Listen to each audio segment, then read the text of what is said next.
So can the combined might of two immortal Highlanders overcome the financial and production issues of the other sequels of this franchise?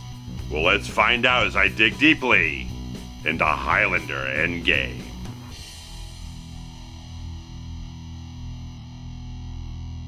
"10 years ago, after the violent death of his confidant Rachel Ellenstein, the immortal Highlander Connor MacLeod walked away from his life, and his fellow immortal clansman Duncan MacLeod.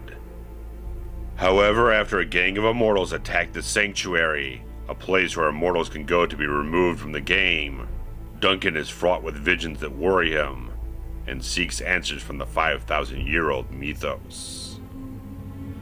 This leads Duncan back to New York and Connor's ravaged loft, where old memories of his immortal brother are stirred, as well as that of Duncan's former love Kate, now known as Faith, who reappears with the same gang that destroyed the Sanctuary. It was Duncan on their wedding night who triggered her immortality and fractured their lives, seemingly forever.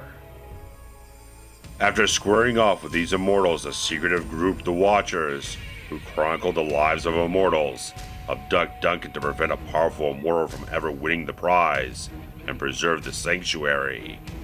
But he's eventually broken out by Mythos and Watcher Joe Dawson. Convinced of something being awry, he goes to the supposed burial site of those slain at the Sanctuary, but finds Connor alive, but not well. Connor lays the grief and burden of his reasons upon Duncan, but soon ghosts from their past return, as Faith is joined with Jacob Kell, who was slain by Connor when his clan burned his mother alive for heresy, and Connor murdered the priest responsible. Kell intends to exact a lengthy revenge of suffering, revealing that he killed Rachel and those in the Sanctuary, and wants Connor to live with the pain of immortality as long as possible. With 661 immortal kills, Kell is believed to be unstoppable. Now with one Highlander wrought with fatigue from centuries of heartbreak, and another who believes that there's always hope for the future, two immortal brothers will be faced with the hardest battle of their lives, as in the end, there can be only one. So released to theaters on September 1st of 2000, Highlander Endgame was the attempt to bring together the film franchise led by Christopher Lambert and the television series led by Adrian, which ran for 5.5 seasons from 1992 to 1998. It was very strong with syndication ratings, very popular, but did run its course, and Adrian was very much interested by the end of it to get into feature films. And after a very disastrous and poorly received spin-off series called Highlander the Raven, producers William Panzer and Peter S. Davis decided to develop a brand new feature film for the franchise, thinking that the success of the television series would translate into a very strong success at the box office for it, bringing together Connor MacLeod and Duncan MacLeod, where Christopher Lambert did appear in the pilot episode as Connor to sort of induct Adrian into the franchise, allow fans to go off with Paul as Duncan MacLeod throughout the rest of the series run. Connor was mentioned a couple times, but Christopher Lambert never appeared again in the series, so this is the first time the two characters have appeared on screen since that pilot episode, to get probably a lot of excitement for fans and everything going into this whole thing. And unfortunately, despite the fact that they thought this would translate into success, it ended up being a repeating motif with all the films of the franchise being financial failures. This was produced on a budget of $25 million and worldwide grossed only $15.8 million, making it a complete box office bomb. And there's a lot of interesting things to go into. A little bit why it was a financial failure, and a lot of different things why it was creative failure in various ways. One of the things was the marketing for this film, where the producers or the studio themselves actually produced visual effects shots for the trailer itself that were never meant to appear in the film whatsoever. And I believe there was a lawsuit involved, and people got a little bit of something back on their accusations towards the people involved in this whole thing to end up marketing this film completely falsely, blatantly falsely, to put a bunch of stuff in here, sell it as sort of a supernatural type of Highlander film, which really didn't work too much for the third Highlander film, so I don't know why they thought it would miraculously work this time, to kind of imply that the villain of the film, Jacob Kell, is some supernatural type of mystical sorcerer or whatnot, which is exactly the same plot as the previous film that bombed at the box office as well. So they're pulling out various tricks to get this film promoted as much of a spectacle as possible.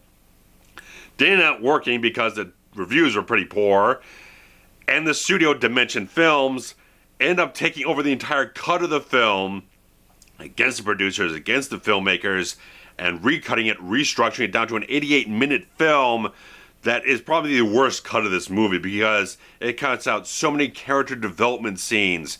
It ends up having Duncan MacLeod not introduced until 17 minutes into the damn movie, where there's interesting things where they're trying to inject so much exposition into the film to induct people who've never seen Highlander before.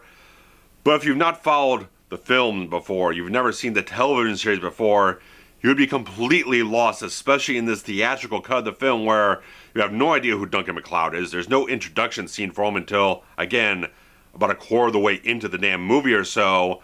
So you've got that type of thing, and there's just various things where there's just scenes that are not cut very well. There's so many things that are very choppy. There's just things that don't function in the theatrical cut of the film. It's just a very strange type of cut of the film where it's just like there's action sequences that are so cut down, so just drastically truncated that it just saps any type of quality out of the film that you might be able to connect with the story and the characters and the action and various things going on. There's so many things that are just injected into the theatrical cut. They were very egregious, including the whole thing of this sanctuary that the Watchers have created to kind of have this sort of place where these immortals can go and be removed from the game. They don't have to go out there and live these long immortal lives and live in fear to battle and take heads and deal with quickenings and everything. Was originally said to be located on holy ground, which becomes extremely egregious because we see Jacob Kell take the heads of multiple mortals in the sanctuary, which is supposed to be on holy ground, and absolutely no consequence comes from it whatsoever, where we saw, and that was probably out of continuity with this film, Highlander 3 ended up showing a little bit of something that the MacLeod sword shatters when him and Payne are battling on holy ground. And during the series, there is sort of a Watcher legend that the destruction of Pompeii happened because an immortal took a quickening on holy ground. So there's a lot of stuff implied and stuff like that. There have been supposed consequences of battling on holy ground that this film blatantly ignores and just made a big roar about it with the fans and everything. They just were not happy with that happening in the film whatsoever. And then there ends up being, when you got all this type of stuff, the box office failure, producers not being happy with what Dimension Films did with the film, you end up having the DVD release, where there ends up being an earlier work print cut of the film, which is a very difficult thing to kind of judge because this is just like they said, directly from their Avid workstation. There's unfinished effects, there's time code on the whole thing, there's temp music all over the damn thing. It's very much a very rough cut with a lot of things kind of placed in there that haven't been refined or whatnot, but you kind of look at it for the structure and the storytelling that it generally has, and next to the theatrical cut is a much more fuller cut of the film. There's much more revelations of motivations for why characters do what they do in the film. There's a lot more fleshed out just character interactions. There's a earlier introduction for Duncan with Connor in New York and everything, which is carried over into other cuts of the film as well. And just like there's more things that are just better fleshed out in this whole thing because you just have less cutting done to it. There's less trimming of the entire narrative. You just have this sort of stuff placed in there, probably not in the best, most effective order, but you can see a potential of how the thing kind of was melding and merging and transforming in the edit and everything, where don't know how the screenplay was kind of structured out or whatnot, but obviously they were kind of having problems figuring out what the structure of the story was going to be with, again, the classic Highlander flashbacks and the non-linear storytelling type of stuff. So you can kind of interestingly see in this work print version of it how that type of thing goes through and editing, how to restructure a film and the storytelling kind of functions in that type of way, but it does have some nice stuff in there. Again, there's some things that I feel are slightly more effective. There's a few extra lines of dialogue that are truncated from both the official versions, the theatrical and the DVD producer's cut, which I'll get into more momentarily. But there's a lot of good stuff that feels like it's a little bit more fleshed out. It's a lot more fuller of a film. Runs about 100 minutes long. But also released alongside that was a producer's cut, which runs 12 minutes longer than the theatrical version. Much to the positive end of things, they removed everything about the sanctuary being on holy ground because they knew that was the biggest uproar about the theatrical release of the film. And it does end up having a lot more things that are more fleshed out. You get more, again, earlier scenes with Duncan, you get a lot more fleshed out aspects of the whole storyline. You get more character interactions. Just basically, what you had in the work print is a little bit more refined here and put in a bit more of a logical sort of order or whatnot, and just has just the polished production values of a released version of a film, despite some things still being a little lackluster in effects-wise. Things still come together in a much better, fuller fashion with the producer's cut of the movie. It just has the best order of scenes, I feel, in the general sense of things. But I'll get into much more of that as I get into the story aspects of the movie. And in bridging the gap between the Connor MacLeod films and the Duncan MacLeod television series, they do a lot of good things to sort of go back to the original film a little bit with having the actresses who portrayed Rachel Ellenstein and Heather MacLeod come back into this film to kind of tie back into Connor's story of people we know from the original film, have those characters come back and have an emotional resonance tied into what befalls them in the film and the various things that are kind of going on throughout the story that affects Connor throughout the entire narrative here. So they do a nice job to get those actresses back to portray those roles and keep that sort of continuity with the audience and whatnot, and also having a great eye for detail to recreate Connor's loft from the original film with the antiquities shop and his little round room with all the artifacts he's built up throughout his centuries of life and everything, all these types of things, and just having a lot of really good type of things to really just tie it all in very well. I think it was a really nice type of thing to have this sort of respect back to the original film and respect for the fans who were back then. It all ties into the story, goes forward, and just it complements the story to have these elements tied in with the narrative and the continuity that you have here. And having that television series behind you right now benefits so much Adrian Paul coming into this film, because not a lot of actors get the benefit of having 5.5 years of developing a character on a weekly basis for over like 100 episodes or whatnot to get all the nuance, get all the depth worked out for the character, and especially over all the different timelines that the character is shown in, showing when he's a little bit more of a barbarian when Connor first meets him, or as he's a little bit more naive in the first couple 100 years or so that he's around or whatnot, and then developing and maturing and becoming a much more stronger, more confident personality. That's so much of the thing that Adrian Paul has the benefit of here, to have so much depth already established with Duncan MacLeod here to go forward into this film and be very cemented into the character, to have the benefit of having all that behind him to inform what he does in this film so well that he comes off absolutely perfectly in this film. You got such a great dynamic with just what Adrian Paul is be able to bring to the screen here with all the different facets and the different modes of emotionality and maturity and naivete that Duncan's gone through over the centuries and everything. So there's a great type of thing that he's able to pull on and just come off so very strongly on screen here with the presence that he has, the ability to have a wit to him and everything, to have a gravity to what he brings to the screen with all the drama that he has to conflict with and everything.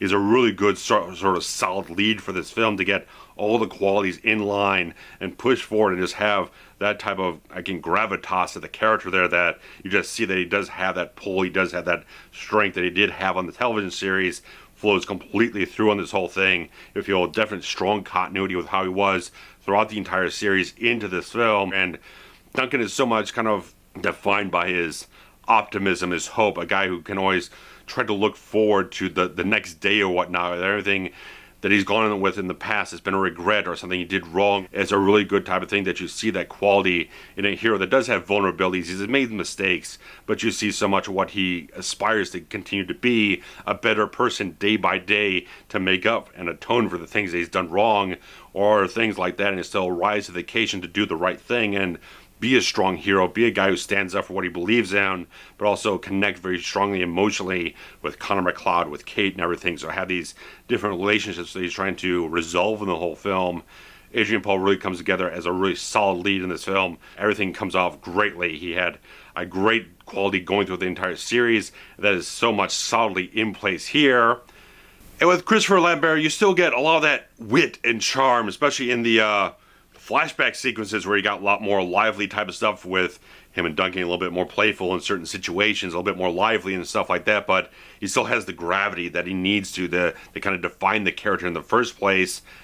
And of course, he's certainly aged since the original film and kind of gone on the years, and maybe there's some things in certain sequences, maybe they kind of made him look a little older, a little bit more worn out, kind of world-weary in a certain way, because that's kind of fitting in with the tone of the film, the sort of thematic quality of what Connor's dealing with in this film, that he's gone on with this long, long life and seen so many people that he absolutely dearly loves die violently, die tragically, have all this stuff happen with Heather and everything, and then Rachel, and even in like the work print cut of the film, they even suggest that Jacob also killed Brenda Wyatt.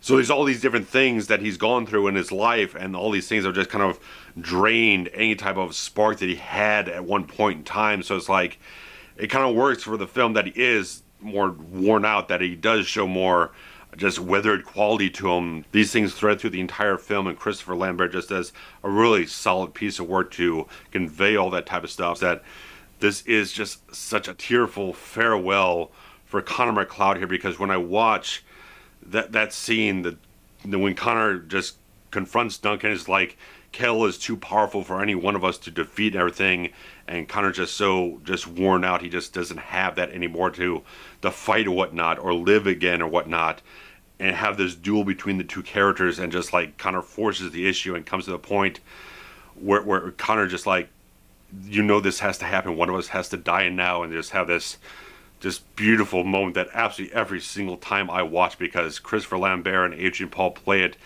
so deeply, genuinely, so heartfeltly, beautifully, it just brings me the tears and whatnot. I just love the moment there, because it's so well played, so well executed, and just having the quick montage of Connor's life, all these moments or whatnot that we see him through and everything, it just gets me every single time, because Connor's been so exquisitely well played by Christopher Lambert. He continues to make an emotional impression on audiences, and we see this moment with the two of them connecting, the true brothers, whatnot, these two true brothers, and that moment just crushes my heart to see that. But it's just a beautiful, tearful farewell for Connor McLeod, for Christopher Lambert and the franchise.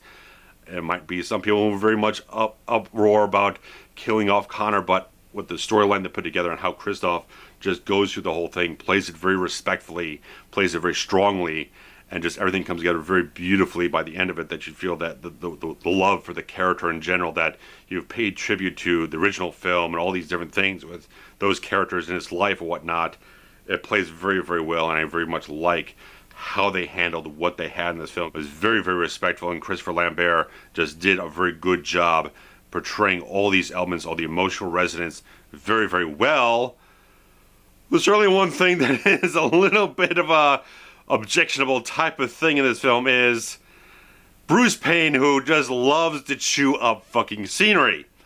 Now, he's put on some very good performances in the past as villain, stuff like Passenger 57, or I thought he was fairly good in Warlock 3. I watched that as I was preparing for this. Like, he had a lot more subtle qualities in that film that made him a little bit more sinister, a little bit more insidious, even though it's a bit of a low-quality type of direct-to-video film that was made prior to this.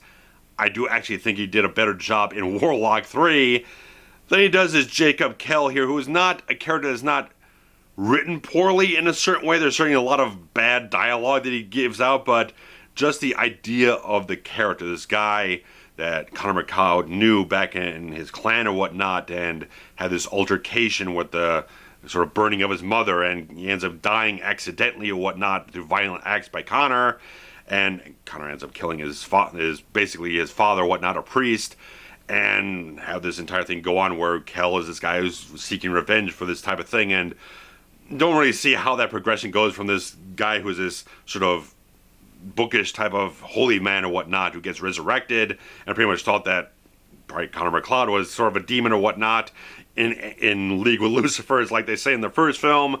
We don't see how he gets from that character in the beginning of the film all the way to the scene-chewing, megalomaniacal, sort of over-the-top, campy villain that we get here, because I can like Bruce Payne when he's dialed in the right way, but man, is he just kind of like unleashed on this film, just spouting these weird lines of dialogue that are just not good. Stuff like, talking about Connor's like, don't you want to be inside me? Talking about him taking Connor's head and the quickening and everything. It's like, there's some bad lines of dialogue. Whoever wrote this stuff was really wanting to see that type of performance just go completely over the top and just chew up everything in sight in this whole film. That I think there was a potential there if you had this director of the film go ahead and try to focus and sort of angle the character a little bit more subtly and get a little bit more out of that type of range where he's a little bit more sort of cunning, calculating, he's not so much of a buffoon or whatnot. You could have had a pretty effective villain, a serviceable villain in the film, because I generally don't think the character of Jacob Kell portrayed by Payne here is much of a threatening character or whatnot. It just is too much of a campy presence in the film to really kind of make him feel menacing. And obviously he's Bruce Payne's no match of a skilled swordsman or martial artist for Adrian Paul. So it gets a little bit more contrived in that type of way to think that this guy is so much of a powerful immortal who's gotten over 660 kills. It just seems a little just off the mark. Because I think Kell, if you wrote him in a certain way, if you directed him in a certain way, could have a little bit more of a complexity to him, where you got this type of thing again, a guy who was a holy person who got killed and became an immortal and is now seeking some kind of revenge towards Connor MacLeod, where almost like his revenge is Connor suffering and living, that he's not intending to go ahead and just kill Connor right off the bat. He wants him to suffer as much as possible, to go through life and everything immortally until he's like the last guy left and he can't stop Kell or whatnot. So it's like, it's an interesting plot line there, is interesting motivation that if you could write it in a more interesting way and just focus the performance with a little bit more complexity, a little bit more just little things textured in there instead of just being completely over the top, could have been a much more interesting, more compelling villain. But as it is, you just can't really take him very seriously in the film. He's just so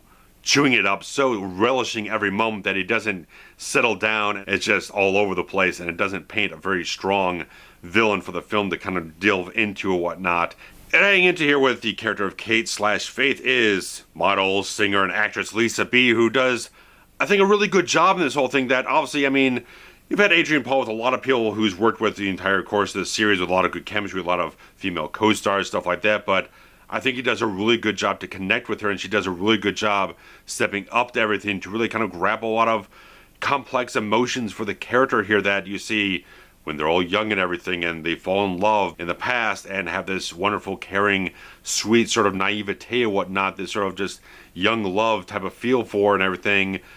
And then the entire thing happens where Duncan decides to trigger her immortality, and she's absolutely stricken terribly by the whole situation, just horrified by this whole thing, and it informs their entire relationship through the entire film. And even Kell said that when he found her, that she was this whore on the street and everything. So that thing just created this entire downward spiral for this character who says that she's just, the immortality is just completely soul numbing to her, that everything is just so same, everything's so just lifeless to her, everything. There's no one that she can form a loving attachment to, that she feels somewhat like Connor in this whole thing, that she's just gone off through all these years not wanting this type of thing and not having an escape from it, and just kind of shackled to it and everything, and can't get involved with anything because everyone just kind of dies and all the lifetimes tick by so quickly and everything. So it's like they've really written some really good qualities in for that character and have this great complex relationship with Duncan, where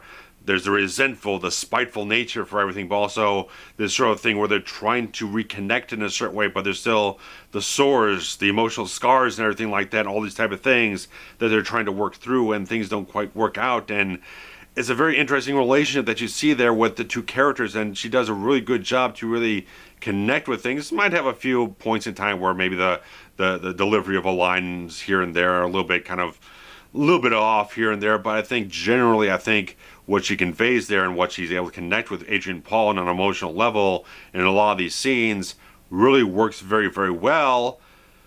And kind of a weird type of thing with, again, the various cuts of the film here is that in the producer's cut, she actually lives to the end of the film, despite the fact that in all the other cuts and even in earlier scene in this whole thing, it's implied that Kel kills her, and it seems like it was a test screening type of thing that happened where audiences liked her character, and there was like a last minute reshoot that didn't end up in the theatrical cut, didn't end up in the work print version, and so they really couldn't go back and reshoot that earlier scene or other scenes that kind of meld that in much more logically with the plot.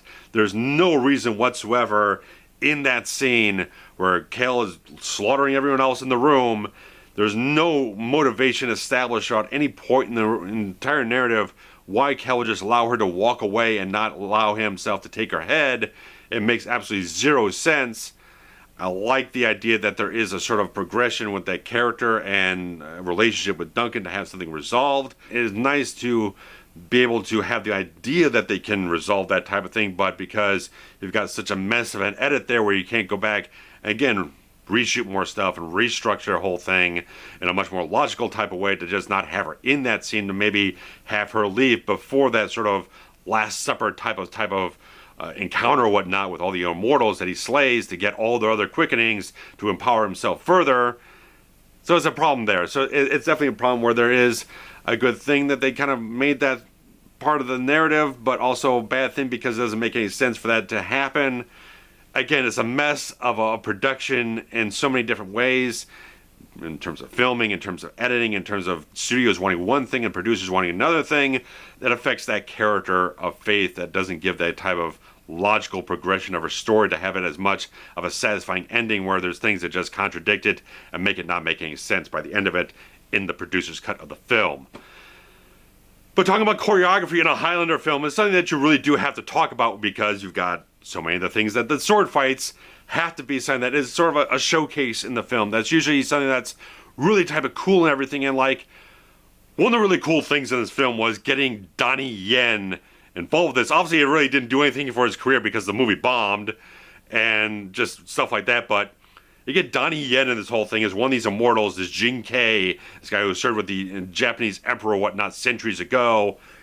And you got in with Adrian Paul, who's a really solid martial artist, accomplished swordsman. So you got two guys who can really go at it, don't need any stunt doubles. And it's a really good sequence. A little bit sort of flashy, posy type of stuff that goes on. There's a little bit showcase type of thing, but they show Donnie Yen very, very well in terms of just the action that they show him in. He comes off very beautifully and just his ability on screen. So when I did see this originally, it's like, that guy's fucking awesome. So despite not doing anything, I appreciate what they were able to do with him in the film. It's like he's given a little bit of something there where there's sort of things that he's kind of questioning about being loyal to Kel and everything, and that eventually we're not going to have any use for him except dead. So it's like they give you a little seed of something for a character there with Jin Kei, but they don't develop it, and by the time that's any thought in the film, the next scene he's fucking dead.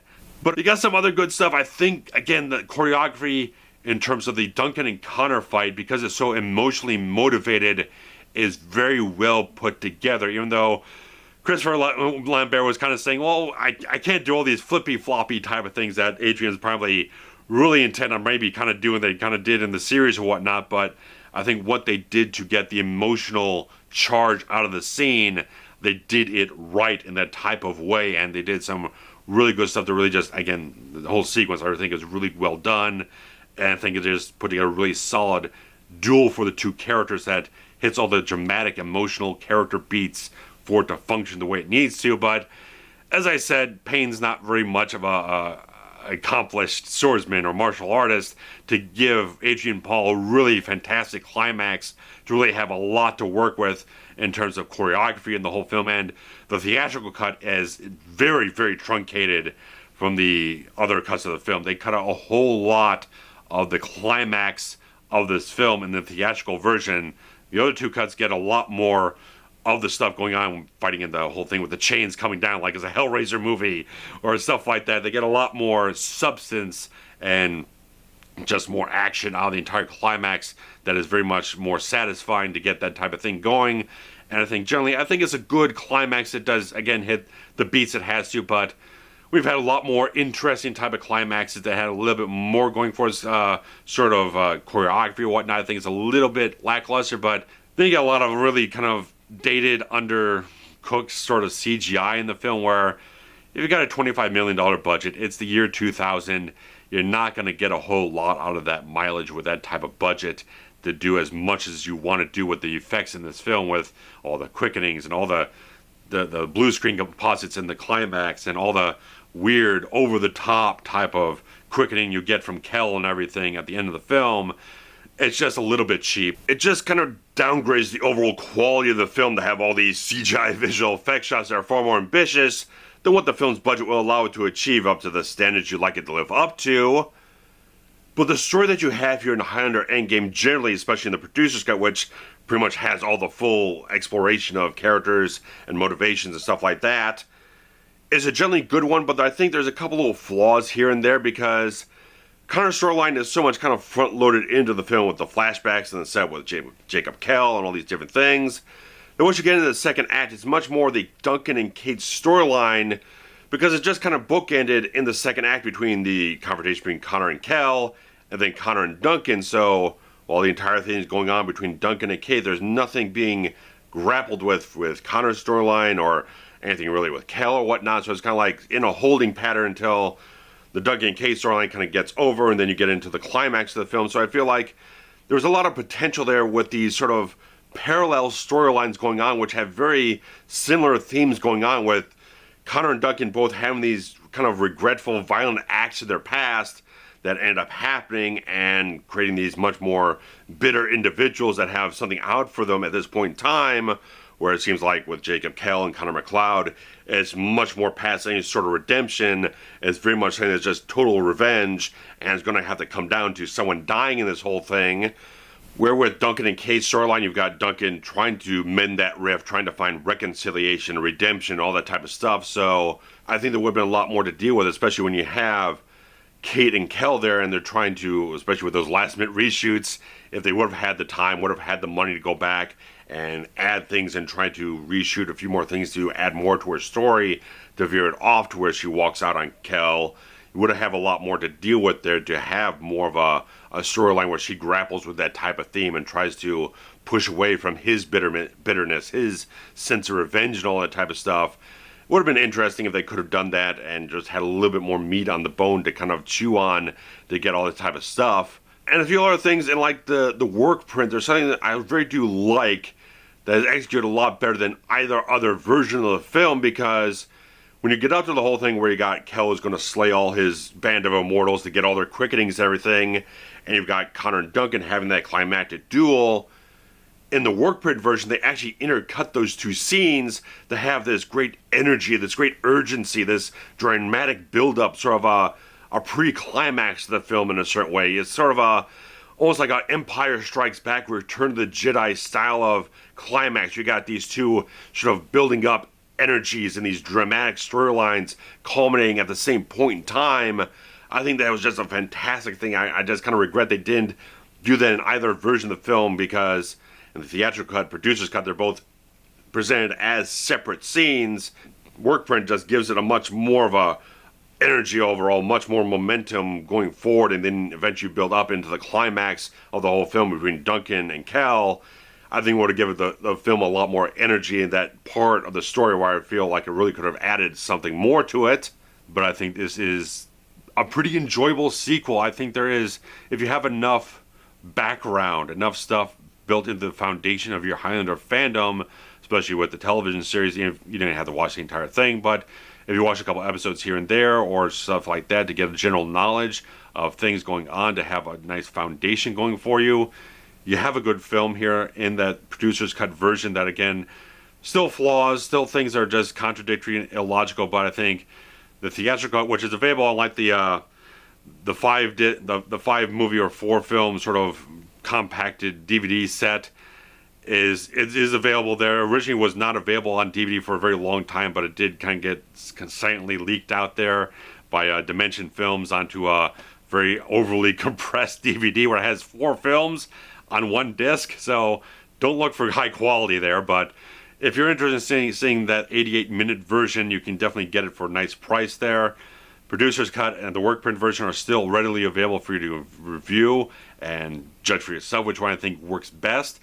But kind of an interesting little thing is that WWE Hall of Famer Edge actually shows up in this film as highwaymen in 1800s, battling against Connor and Duncan and whatnot. So if you want to see a cameo of a WWE superstar in a Highlander film, there you go, because you had way back in the original Highlander, the whole Madison Square Garden wrestling scene and whatnot with the Fabulous Freebird, so why not? Pay a little tribute back to wrestling from the original film.